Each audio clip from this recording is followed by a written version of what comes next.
கண்ணியமிக்க அல்லாஹுவின் நல்லடியார்களே, அல்லாஹு ஜல்ல ஷானுஹு தஆலா திருமறையில் சூரா தௌபாவினுடைய இறுதி பகுதியில் கடைசி வசனங்களுடைய தொடர்ச்சியில் பேசும் பொழுது, மனிதர்களை ஒவ்வொரு ஆண்டும் நாம் ஒரு முறை அல்லது இருமுறை சோதிக்கிறோம். அந்த சோதனையின் போது அவர்கள் சோதனைக்கு பின்பாக சும்மலா யதூபூன வலாஹும் யத்தக்கரூன், அவர்கள் தௌபா செய்வதும் இல்லை, அவர்கள் நம்மை நினைத்து பார்ப்பதும் இல்லை என்று ஒரு வசனத்தில் அல்லாஹ் பேசுவான். ஒவ்வொரு ஆண்டும் மக்கள் படிப்பினை பெறுவதற்காக வேண்டி அல்லாஹு ஜல்ல ஷானுஹு தஆலா பெரும் சோதனைகளை நமக்கு மத்தியில் நிகழ்த்தி கொண்டிருக்கிறார். அதனுடைய தொடர்ச்சியாக நாம் பார்க்கிறோம். கடந்த 7ஆம் தேதி துவங்கிய காட்டுத்தீ அமெரிக்காவினுடைய கலிபோர்னியா மாகாணத்தில் லாஸ் ஏஞ்சலஸ் என்ற பகுதியில் 7 நாட்களாக பற்றி எரிந்து கொண்டிருக்கிறது காட்டுத்தீ. நேற்று நாம் கடைசியாக செய்தியில் பார்க்கின்ற பொழுது கிட்டத்தட்ட 21,500 ஏக்கருக்கும் அதிகமாக இப்பொழுது ஒரே ஒரு இடத்தில் இருக்கக்கூடிய காட்டுத்தீ மட்டும் பரவி இருக்கிறது. 6 இடங்களில் பற்றி எறிந்து கொண்டிருக்கிறது. அதில் ஒரு இடம் ஒரு பெரும் நெருப்பு எப்படி இருக்குதுன்னா 21,500 ஏக்கருக்கும் அதிகமாக காட்டுத்தீ பரவி கொண்டிருக்கிறது. நாம் இதிலிருந்து பெற வேண்டிய படிப்பினைகள் என்ன, இவர்கள் பெற்றிருக்கக்கூடிய அந்த சோதனைகள் எப்படிப்பட்டது என்று சிந்திக்க வேண்டிய கடமைக்கு உட்பட்டிருக்கிறோம். 100 கிலோமீட்டருக்கும் அதிகமாக ஒரு புறம் காற்று வீசி கொண்டிருக்கிறது, ஒரு புறம் தீ பற்றி எறிந்து கொண்டிருக்கிறது. அமெரிக்காவினுடைய இன்னொரு பகுதியில கடுமையான பனிப்புயல் தாக்கி கொண்டிருக்கிறது. ஒரு பக்கம் பனிப்புயலால் மக்கள் உறைந்திருக்கிறார்கள், ஒரு பக்கம் கடுமையான காட்டுத்தீயின் காரணமாக மக்கள் தங்களுடைய வாழ்வாதாரத்தை இழந்திருக்கிறார். கிட்டத்தட்ட 13 லட்சம் கோடிக்கும் அதிகமாக இழப்பு ஏற்பட்டிருக்கிறது. இந்த செய்தி நமக்கு சொல்லக்கூடிய படிப்பினை என்னன்னு சொன்னால், எப்பொழுதெல்லாம் மனிதர்கள் நான் பெரியவன், என்னுடைய செல்வம் பெரியது, இந்த செல்வத்தை கொண்டு நான் எதை வேண்டுமானாலும் சாதித்துக் கொள்ளலாம், எனக்கு அதிகாரம் இருக்கிறது, உலகத்தையே நான் ஆட்டி வைப்பேன் என்கிற சிந்தனைக்கு வருகிறானோ, என்னுடைய பலம் பெரியது, என்னுடைய பொருளாதாரம் பெரியது, என்னுடைய உடல் ஆரோக்கியம் பெரியது, நான் நினைத்தால் எதை வேண்டுமானாலும் நான் செய்து கொள்ளுவேன் என்று நினைக்கிறானோ, அப்பொழுதெல்லாம் அல்லாஹு ஜல்ல ஷானுஹு தஆலா உங்களுக்கு நீங்கள் பெற்றிருக்கக்கூடிய பலம் ஒரு பெரிய விஷயம் இல்லை என்பதை உணர்த்துவதற்காக இயற்கை சீற்றங்களை கொடுக்கிறார். இயற்கை சீற்றங்கள் வருவதற்குண்டான நோக்கங்களில் அடிப்படை என்னன்னு சொன்னால், மனிதன் தன்னுடைய பலகீனத்தை உணர்ந்து கொள்ள வேண்டும் என்பதற்காக. அரபு நாடுகளிலிருந்து நிறைய பெட்ரோல் வளங்கள் மற்ற நாடுகளுக்கு வருகிறது. ஒருவேளை அவர்கள் அதை நிறுத்திவிட்டால் 20 ஆண்டுக்கும் மேலாக தங்களுடைய நாட்டை வளமாக வைத்துக் கொள்ளக்கூடிய அளவிற்கு அவர்கள் தங்களுடைய நாட்டில் பொருளாதாரத்தை, பெட்ரோலிய வளங்களை வைத்திருக்கிறார்கள் அமெரிக்கர்கள். உலகத்தின் சுற்றுச்சூழல்களில் பெரும்பான்மையாக காடுகளை வைத்திருப்பவர்கள் அவர்கள். அதனால அவர்களுடைய சிந்தனை எப்படி இருக்குதுன்னா, உலகத்தில் யாரும் எங்களின் மீது போர் தொடுக்க முடியாது, நாங்கள் பாதுகாப்பான நாட்டில் வசித்துக் கொண்டிருக்கிறோம், எங்களின் பொருளாதாரம் பெரியது, உலகத்தை நாங்கள் தான் ஆட்டுவிக்கிறோம் என்கிற சிந்தனை அவர்களுடைய மனதில் வந்தது.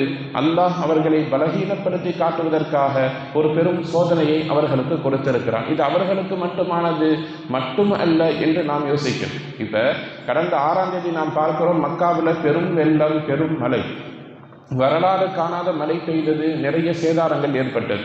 அப்படியே இன்னொரு புறம் பார்க்கிறோம், நேபாளத்தில் 7க்கும் அதிகமான அளவுகளில் பெரும் பூகம்பம் வந்தது.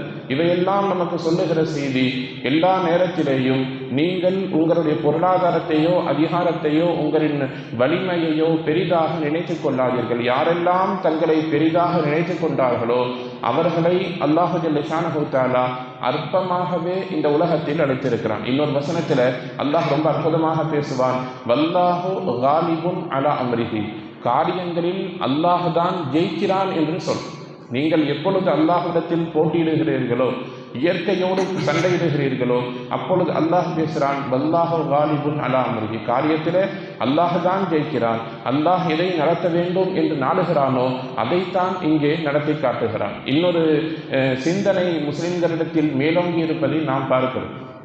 நிறைய பேர் சொல்றாங்க, பலஸ்தீனத்தில், இஸ்ரேலில் அவர்கள் அமெரிக்கர்கள் செய்த அந்த அட்டூழியங்களுக்கு பகரமாகத்தான் அல்லாஹு ஜல்ல ஷானுஹு தஆலா அமெரிக்காவில் இது மாதிரியான ஒரு தாக்குதலை ஏற்படுத்தி இருக்கிறான், இது மாதிரியான ஒரு தாக்கத்தை ஏற்படுத்தி இருக்கிறான்னு இது அல்லாஹ்வுடைய அடிப்படை நியதிக்கு முரணானது என்பதை நாம் கருத்தில் கொள்ளணும். அல்லாஹ் ஜல்ல ஷானஹு தஆலா குர்ஆனில் சொல்லும் பொழுது மனிதர்கள் ஒருவருடைய பாவத்தை இன்னொருவர் சுமக்க முடியாது. அல்லாஹ் குர்ஆனில் சூரா அன்-நஜ்ம்ல பேசுகிறான்.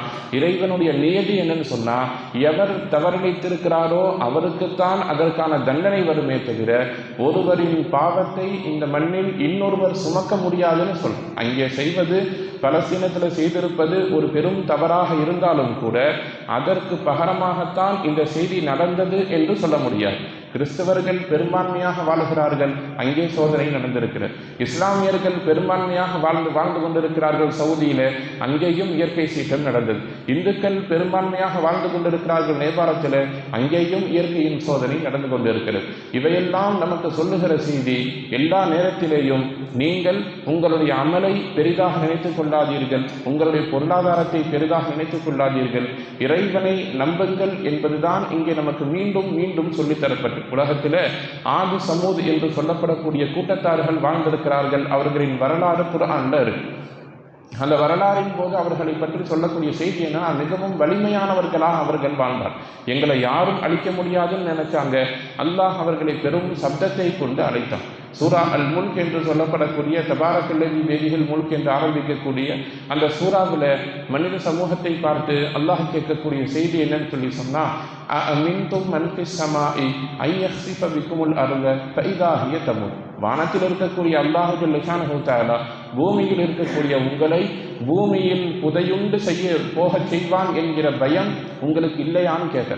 அதே மாதிரி இன்னொரு அடுத்த வசனத்தில் அல்லாஹ் கேட்கிறான், நான் வானத்தில் இருக்கிறேன், நீங்கள் பூமியில் இருக்கிறீர்கள், உங்களுக்கு நாம் சோதிப்போம் என்கிற பயம் இல்லையா என்று அல்லாஹ் கேட்க. எல்லா இடத்திலேயுமே தான் எதை நினைக்கிறானோ அதைத்தான் சாதிக்கிறான் என்பதை அல்லாஹ் குர்ஆனின் மூலம் மீண்டும் மீண்டும் நமக்கு சொல்லிக்கொண்டே இருக்கிறான். இந்த இயற்கை சீற்றங்களை பார்க்கின்ற பொழுது நம்மிடத்திலிருந்து வெளிப்பட வேண்டிய விஷயம் என்னன்னா, முதல் விஷயம் தௌபா, இரண்டாவது விஷயம் படிப்பினை. இதைத்தான் ஆரம்பத்தில் நாம் சொன்ன அந்த சூரா தௌபாவினுடைய கடைசி வசனத்தில் அல்லாஹ் பேசுகிறான், வஇதா மா உன்சிலத் சூரத்துன் அவலா யரவுன அன்னஹும் யுஃப்தனூன ஃபீ குல்லி ஆம்.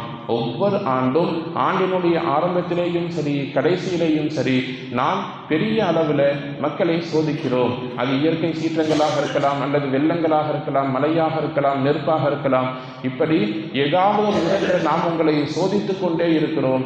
ஆனால் சும்மலா யதூபூன, நீங்கள் அதற்கு பின்னால் தௌபா செய்து மீளுவதில்லை. அவர்களுக்கு வந்த அந்த நெருப்பும் அந்த வெள்ளமும் அந்த பூகம்பமும் நம்மை நோக்கி வருவதற்கு ரொம்ப நேரம் ஆயிடாது. எனவே நாம் சிறிதளவு இறைவனிடத்திலே தௌபாவை கொண்டு நெருங்கிக் கொள்ள வேண்டும்.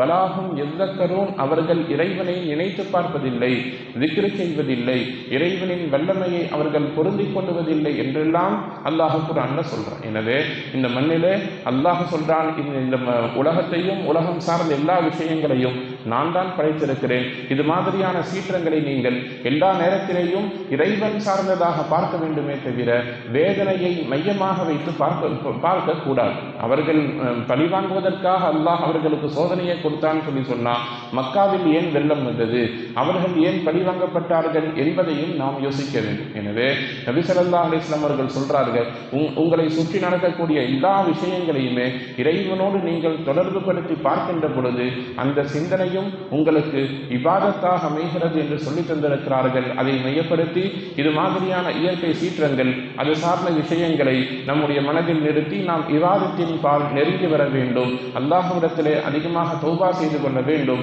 இறைவனுடைய சிந்தனையை, இறைவனுடைய சீற்றங்களை விட்டும் இயற்கையினுடைய சீற்றங்களை விட்டும் நம்மை பாதுகாக்க வேண்டும் என்கிற துஆ நம்மிடத்திலிருந்து எல்லா நேரத்திலேயும் வெளிப்பட வேண்டும். அல்லாஹ் ஜல்ல ஷானஹு தஆலா நம்முடைய நல்ல அமல்களை அங்கீகரிப்பானாக. நம்மிடத்திலிருந்து வெளிப்படக்கூடிய இறைவனுக்கு முரணான செயல்பாடுகளை அல்லாஹ் ஜல்ல ஷானஹு தஆலா எல்லா நேரத்திலேயும் மன்னித்து நல்வொருள் புரிவானாக. வாஹிரு தஅவானா அல்ஹம்துலில்லாஹி ரப்பில் ஆலமீன். சுப்ஹான